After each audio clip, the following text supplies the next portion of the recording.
10 tahun dana desa tetapi tidak sampai ke masyarakat desa. Itu pernyataan Presiden Prabowo.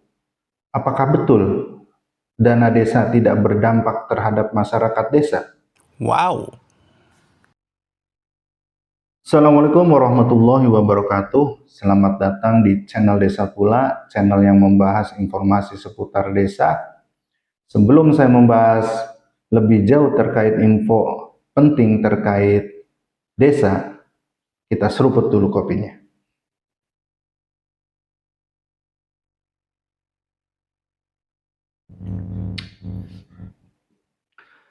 Teman-teman warga desa, belakangan ini sedang rame karena pernyataan Presiden Prabowo mengatakan bahwa 10 tahun keberadaan dana desa itu tidak sampai kepada masyarakat desa. Mungkin ini sebuah pernyataan yang melukailah pemerintah desa. Apakah dalam waktu 10 tahun itu dana desa betul-betul tidak berdampak terhadap masyarakat desa? Kalau kita lihat, sebetulnya dengan adanya dana desa ini berdampak sangat positif bagi warga desa. Teman-teman warga desa mungkin bisa melihat sekarang di setiap desa sudah memiliki ambulan desa, atau dengan istilah ada yang berlabel mobil siaga, kemudian jalan-jalan ya di aspal, saluran irigasi dibangun, kemudian ada bangunan posyandu dan pembangunan fisik lainnya. Nah, ketika dana desa sudah direalisasikan atau sudah dieksekusi oleh pemerintah desa ini dalam jangka waktu 10 tahun, lantas kemudian Presiden mengatakan bahwa 10 tahun dana desa itu sebetulnya tidak sampai kepada masyarakat desa atau belum berdampak kepada masyarakat desa. Ini sebetulnya sangat melukai pemerintah desa. Oke lah, kalau kita berbicaranya banyak kasus kepala desa terjerat kasus korupsi, itu kan lain hal. Kalau kita berbicara terkait pemerintah desa, jangan sampai mengeneralisir. Ketika ada beberapa kepala desa yang bermasalah, lantas kita mengeneralisir bahwa semua kepala desa itu seperti itu, karena masih banyak kepala desa yang mempunyai jiwa pemberdayaan dan pembangunan dengan pengabdian yang tinggi. Dia orientasinya bukan untuk memperkaya diri. Jadi kalau sekiranya sekarang Presiden mengatakan bahwa dalam waktu 10 tahun terakhir ini dana desa tidak berdampak, mungkin kita bertanya-tanya di balik pernyataan tersebut itu apa gitu. Kemudian kalau teman-teman warga desa kita perhatikan, di dalam peraturan Kementerian Keuangan yang terbaru di bulan yang baru saja di bulan sekarang itu diterbitkan, di pasal 61 itu tercantum di ayat 1 bahwa Menteri Keuangan bisa menghentikan penyaluran dana desa dalam rangka apa? Yang pertama, dalam rangka pengendalian belanja APBN atau ketika ada program prioritas yang sifatnya nasional. Kalau kita rangkum dari pernyataan Presiden, kemudian ada pasal 61 di dalam PMK, lantas kalau kita berbicara suudon, apakah ini sebuah skema bahwa untuk kedepannya dana desa bakal dihapuskan gitu. Jadi seolah-olah kalau kita lihat di media, ini kan frame-nya itu sedang mengucilkan atau membahas selalu terkait desa, entah itu korupsi kepala desa, korupsi perangkat desa. Jadi seolah-olah desa itu nggak ada yang benar gitu. Padahal kalau kita lihat adanya dana desa itu sebetulnya sangat bermanfaat untuk warga desa. Coba sekarang teman-teman warga desa bayangkan dengan menurunnya dana desa sekarang, setiap desa hanya menerima 200 sampai 300 juta karena 58,03% dialihkan untuk pembangunan koperasi desa Merah Putih. Coba nanti di akhir tahun pasti banyak jalan-jalan desa yang berlubang, yang rusak, saluran irigasi yang rusak, yang tidak bisa diperbaiki oleh pemerintah desa. Karena apa?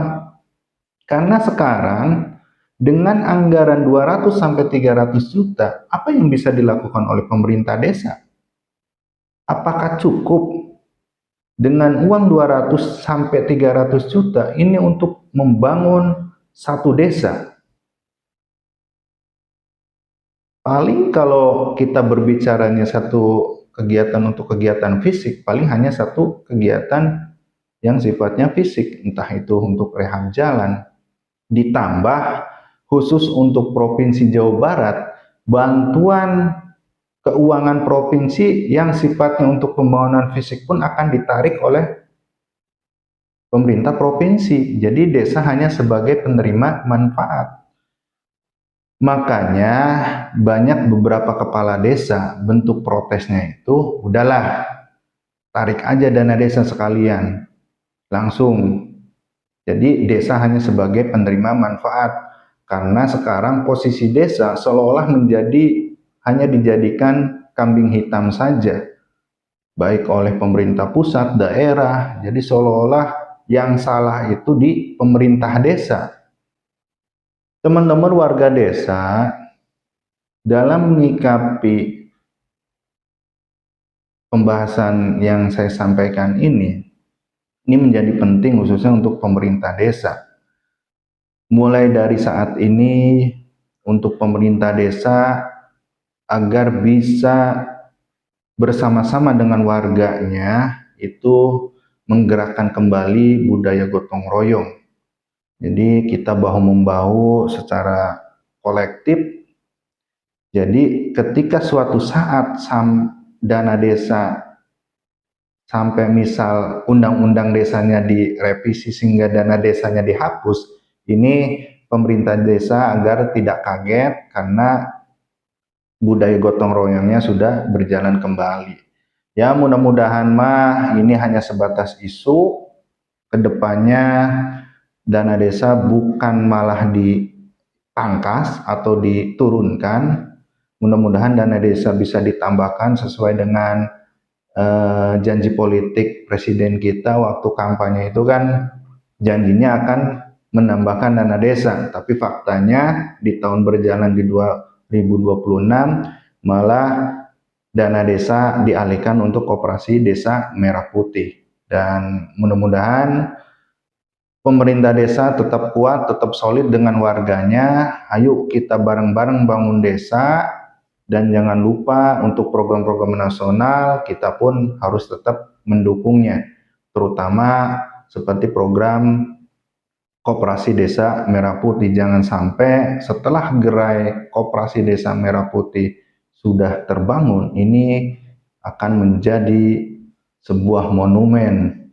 Itu kan sayang uangnya karena begitu besar. Itu kan kalau kita lihat 58,03% anggaran dana desa itu dialihkan untuk pembangunan gerai. Ya, kita dukung dan jangan lupa kita sebagai warga desa tetap harus kritis, dalam artian kritis membangun, bukan nyinyir gitu. Karena untuk warga desa, siapa lagi yang akan berperan untuk membangun desa kalau bukan kita? Kita jangan hanya bisa mengkritik, tapi kritiknya hanya kritik menjatuhkan. Tapi ya kita yuk bareng-bareng gitu. Kita cari potensi yang ada di desa itu apa, kita bangun. Jangan sampai kita hanya sebagai apa ya, penonton.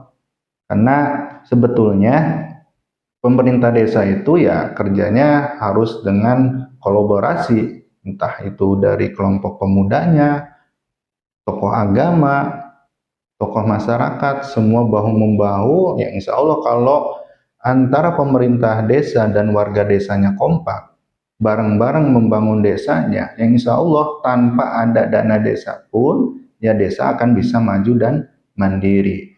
Teman-teman warga desa, kalau sekiranya informasi yang saya sampaikan ini bermanfaat, silakan untuk like, share, dan bagikan untuk warga desa lainnya. Dan jangan lupa subscribe agar channel Desa Kula terus bisa menginformasikan hal-hal yang positif, informasi seputar desa. Salam merdesa, Desa Kula membaca, menulis, dan membumi di desa. Salam.